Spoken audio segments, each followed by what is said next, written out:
So black Karen, Latin cop, what's all this about the white man?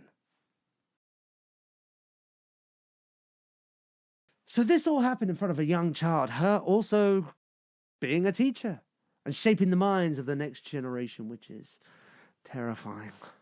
And what is the worst part of the whole video is the fact that she keeps saying that she's a teacher while also saying all of this hate and racism and anti-police rhetoric and these flat-out evidence-based lies in front of her own child. So imagine what she's teaching those other kids behind those closed doors. They're going to be fun to deal with in 20 years, don't you think? Now, this child should never have seen or learned an interaction like this.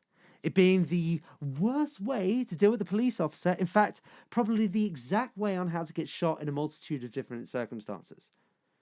Rather than not just pulling out your phone, which made him pull you over and then everything else happened. See, this should have been just a simple traffic stop, a ticket, and on your bloody way, just get out of my face, you horrible woman.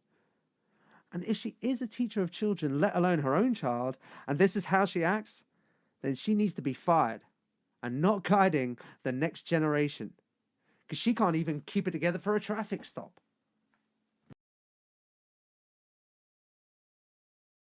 The cop hasn't spoken 2 words to her before she's calling him a murderer as he approaches the car. She has 2 phones ready for a scenario just like this, you know, ready, waiting for her viral opportunity, and she got it, and it backfired. Good. And she seems like she's hoping for a white cop, you know, but when a Latin guy walks up to the window, well, you've either got to shut up or double down, and she doubles down tremendously and busts with a 23. So the woman was to blame for the whole situation. Both were driving, just going about their business, you know what I mean? Oh, She sees the cop and decides, out of her mania, to bring out her phone without any provocation. He sees her using her phone while driving and pulls her over for that. Then we see the rest unfold. I mean, if she had just kept going and minded her own f***ing business, none of this would have happened. So we can see the cop saying, you can't be on your cell phone while driving. Using cell phone, because I'm quoting, you crazy people.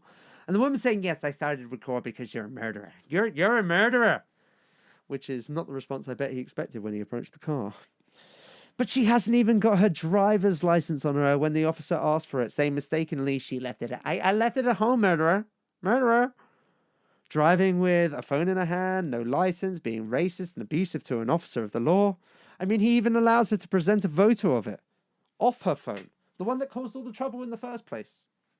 I mean, this cop has the patience of a saint as he politely goes through the procedure of the traffic stop being berated the whole time, helped by the fact that he knows he's recording her on a camera that he purchased himself as protection for just this sort of occurrence. I mean, bravo, officer. Bravo. So she keeps saying she's getting a ticket because she's recording his behavior. No. It's because you're using your fucking phone, you idiot, and driving. And you could kill someone probably a lot nicer than yourself. The National Safety Council in the United States estimates that cell phone usage contributes to 1,600,000 crashes per year, with 25%, a quarter, of all crashes caused by texting and driving, with texting being 67 times more likely to cause an accident than even drunk driving, causing nearly 390,000 injuries per year. So she calls him a murderer 8 or 9 times throughout the whole video. You're threatening to kill me. You're threatening to kill me and my son. Showing the everyday bullshit that cops have to deal with before even getting to the issue at hand. And then we get to the good old-fashioned racism. Oh, the good old-fashioned racism. That's the cherry on top. Here you go, ma'am. Sign inside the red box right there. For him being a Mexican racist. What is that name? Gas. It's on the citation, ma'am. Here you go, Mexican racist. You're always going to be a Mexican. You'll never be white. You know that, right? You'll never be white, which is what you really want to be. Calling him a Mexican racist multiple times, you Mexican racist. You're always going to be Mexican. You'll never be white. You know that, right? Which is what you really want to be. You want to be white. What a delightful woman. Classy, with an eye. But this is just a myth of black people just being pulled over for no reason, brother. You know what? Man, it's racist, man. Why pull me over, man? With the myth of if you want to be a cop, then you just want to be white, or an Uncle Tom, or in this case, an Uncle Pedro, if you will. With the mainstream media pushing relentlessly the white, racist police governed by systemic oppression since its very founding. The white man, the white devil, holding the black man down, just holding him down, man. Creating inequity purposefully and constantly. With even LeBron James saying black men are being hunted down by the police on a day-to-day basis and he doesn't feel safe. Even him. This whole situation, in this instance, started by her because of her brainwashed paranoia, fueled on by the mainstream media and big tech 24/7, 365, baby. Which is strange when black people are overrepresented as police officers, with 15% of all the police being black, compared to 12% of the whole population of the United States.